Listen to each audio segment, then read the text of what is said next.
का agenda mainly ये है कि मैं आप लोगों को अपडेट करना चाहती थी, बिकॉज एक टीम बनाना चाह रहे हैं कि इलेक्शंस की क्या स्टेटस। अभी मुझे जस्टिस शेख उस्मानी का बल्कि ईमेल आया है, वो कल वापस जा रहे हैं पाकिस्तान, तो उन्होंने एक छोटा सा भी ईमेल दिया है, मैं आपको बल्कि पढ़ के भी सुना दूँ। It's very sweet email.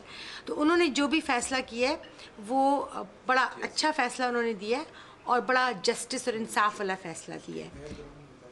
उसकी मैं बैकग्राउंड सबको पता भी, मैं बता भी देती हूँ। उसकी बैकग्राउंड ये है कि 2010 में इलेक्शंस अनाउंस हुए थे, और जब ये इलेक्शंस अनाउंस हुए थे तो हमारे इंटरनेशनल बायलॉज के मुताबिक या कॉन्स्टिट्यूशन के मुताबिक 2-3 चीज़ें होती हैं इलेक्शन में। एक इलेक्शन कमीशन बनती है, free and fair election commission बनती है, इंडिपेंडेंट, ताकि उनसे आप जो कैंडिडेट्स हैं वो अपने प्रोसेस डिस्कस कर सकें। एक ये होता है कि इलेक्टोरल कट ऑफ प्रोसेस होता है कि भाई अगर इस तक लिस्ट है तो इधर इलेक्शन हो तो ये इतने लोग जो होंगे कट ऑफ तक वो हिस्सा लेंगे। और इसी तरह होता है कि जो आपको उस तरह पे आपको वोटर्स के राइट मिल जाते हैं। और एक ये होता है कि आप रीजन वाइज इलेक्शन कर रहे हैं या सिटी वाइज, वो किस मुल्क में आप रहते हैं, बिकॉज ये सब जेनेरिक है। अमेरिका में स्टेट सिस्टम है तो वहाँ पे स्टेट वाइज हो सकता है या सिटी वाइज हो सकता है। यूके में कोई स्टेट्स नहीं है, एक ही टैक्स लॉ है इंग्लैंड का, स्कॉटलैंड फ़र्क है। यहाँ का जो इलेक्शन होता है बोरो लेवल पर होता है, आपको तो पता है कंजर्वेटिव और लेबर पार्टी करती है। तो हमें जिस मुल्क में आप रहते हैं you have to also follow their law to an extent. अपनी आप चीज़ें कर सकते हो। तो हमने ये बस डिमांड की थी कि जी सिटी लेवल इलेक्शन होने चाहिए यूके सेंट्रल बॉडी का, और जो भी शहरों के फिर इलेक्शन एक ही दिन होने चाहिए ताकि उसमें कोई हॉर्स ट्रेडिंग का चांस ना रहे। डायरेक्ट इलेक्शन होना चाहिए, जो कहते हैं पाकिस्तान में भी डिमांड है कि भाई डायरेक्ट इलेक्शन होना चाहिए। जो वोटर है वही एंड वोट डाले, चाहे उसने अपने सिटी का बंदा चुनना है या अपनी हेड ऑफिस अपने सेंट्रल का चुनना है। और एक ये डिमांड थी कि free and fair election commission होनी चाहिए।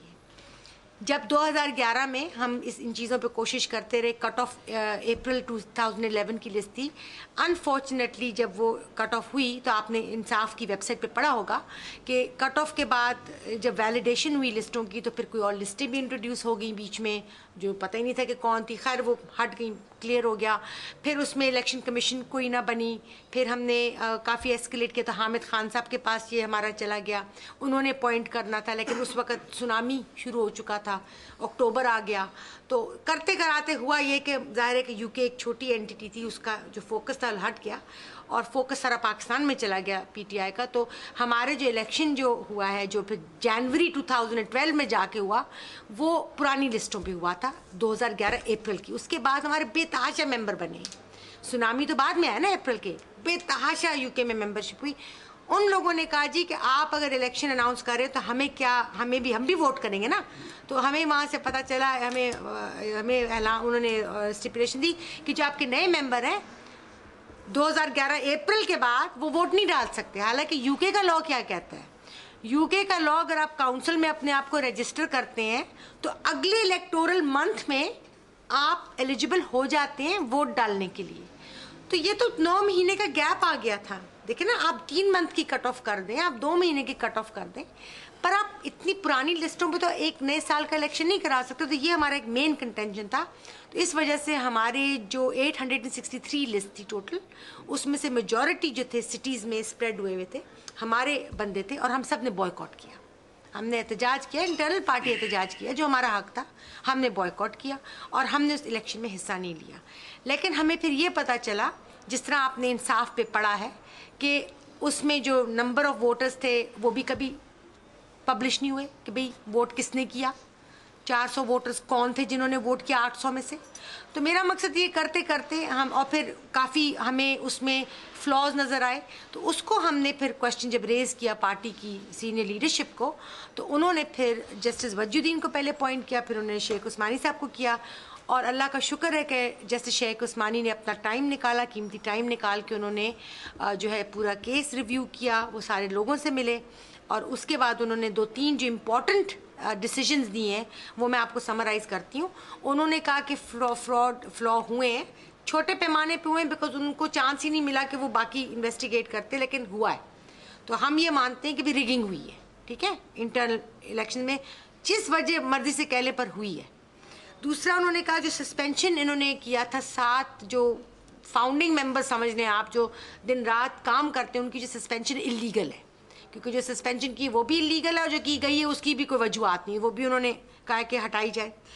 और तीसरी उन्होंने कहा है कि क्योंकि इतनी एक्रिमनी और इतना कुछ यहाँ हो चुका है कि री इलेक्शंस होने चाहिए। हम मतलब आप पूरे टेनर का वेट नहीं करेंगे, हम साल से पहले यहाँ के यूके के इलेक्शंस करा लेंगे। तो अब हमने इन्हीं 3 चीज़ों पे काम करना है और इन्हीं 3 चीज़ों को लेते हुए उन्होंने ये भी कहा है कि जो इलेक्शंस यहाँ यूके के हुए थे वो जायज़ है, तो बहुत अच्छी बात है।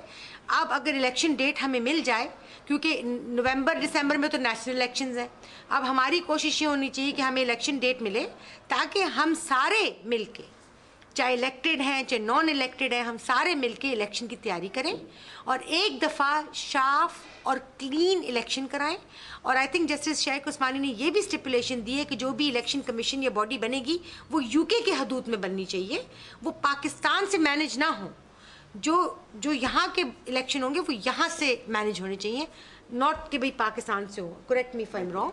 तो वो भी एक बहुत इम्पोर्टेंट, हाँ 3 मेंबर्स फ्रॉम यूके और बाकी वो, तो यहाँ पे भी कोई रिप्रेजेंटेशन होनी चाहिए। तो ये बड़े अच्छे उनके पॉइंट्स हैं और अब हमारी बस यही है कि भाई ये एक सस्पेंशन का नोटिस हटाया जाए, एक हमें फटाफट इलेक्शन की डेट दी जाए, कीपिंग इन माइंड के नेशनल इलेक्शन सर पे हैं तो हमारे इलेक्शन पहले हो जाने चाहिए ताकि हम लोग फिर अपनी पार्टी की नेशनल इलेक्शंस में यूनाइटेड वे से, यूनिटी से हम उनकी मदद कर सके।